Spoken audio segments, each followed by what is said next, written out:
परिपूर्ती करण्यात येते। यानंतर आता पुढच्या बातमीकडे आपण वळूयात। ही बातमी आहे पुण्यातील गौतमी पाटील कार अपघात प्रकरणी गौतमी पाटीलवरती गुन्हा दाखल करा असं वकील वाजिद बिडकर म्हणालेले आहेत। नोटीस पाठवून सुद्धा हजर न राहिल्यामुळे गुन्हा दाखल करावा अशी मागणी पत्रकार परिषदेच्या माध्यमातून वकील वाजिद बिडकर यांनी केली आहे। पुण्यातील गौतमी पाटील कार अपघात प्रकरणामध्ये गौतमी पाटीलवरती गुन्हा दाखल करा अशी मागणी वाजिद बिडकर यांची।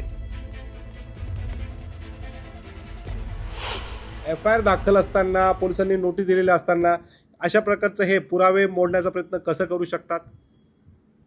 त्यानंतर मीडियासमोर पत्रकार परिषद घेतली। पत्रकार परिषद घेतल्यानंतर आम्ही असं करणार, आम्ही तसं करणार, म्हणजे तुम्ही जे काही साक्षीदार आहेत, जे काही फिर्यादी आहेत, त्यांच्यावर एक प्रकारचं मानसिक दडपण आणतायत। तुम्ही तुमचं जे वलय आहे ते दाबून परत न्यायालयाच्या कामात अडथळा आणतायत।